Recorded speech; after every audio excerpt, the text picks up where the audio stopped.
वेंकैया जी की बात हो और उनकी वाणी, उनकी वाक्पटुता, उनकी विटीनेस, अगर उसकी हम चर्चा न करें तो शायद हमारी बात अधूरी रह जाएगी। वेंकैया जी की अलर्टनेस, उनकी स्पॉन्टिनिटी, उनकी क्विक काउंटर वीट,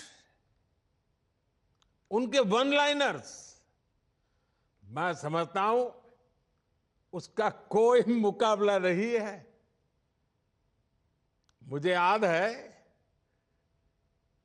जब वाजपेयी जी की गठबंधन सरकार थी तो वेंकैया जी का ऐलान था,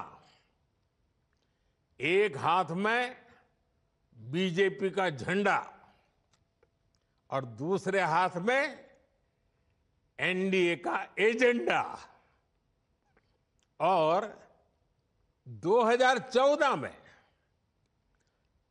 सरकार बनने के बाद कुछ दिनों बाद ही उन्होंने कहा, मेकिंग ऑफ डेवलप इंडिया, यानी एमओडीआई, मोदी। मैं तो खुद हैरान रह गया कि वेंकैया जी इतना कैसे सोच लेते हैं। वेंकैया गारू, इसलिए ही वेंकैया जी की स्टाइल में मैंने एक बार राज्यसभा में कहा था, वेंकैया जी की बातों में गहराई होती है, गंभीरता भी होती है,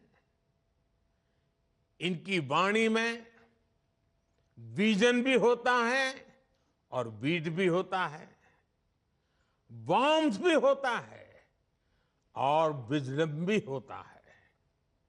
साथियों, अपनी इसी खास स्टाइल के साथ आप जितने समय राज्यसभा के सभापति रहे, आपने सदन को पॉजिटिविटी से भरपूर रखा। आपके कार्यकाल में सदन ने कितने ही ऐतिहासिक फैसले लिए। पूरे देश ने देखा था, जम्मू कश्मीर से 370 हटाने का बिल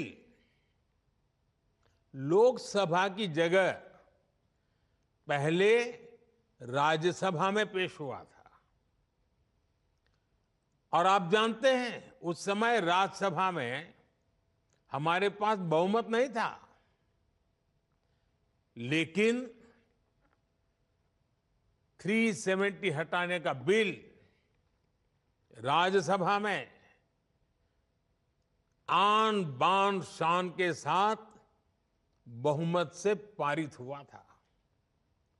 इसमें कई साथियों, पार्टियों और सांसदों की भूमिका तो थी ही, लेकिन ऐसे संवेदनशील मौके पर सदन को सुचारू रूप से चलाने के लिए वेंकैया जी जैसा अनुभवी नेतृत्व भी उतना ही जरूरी था।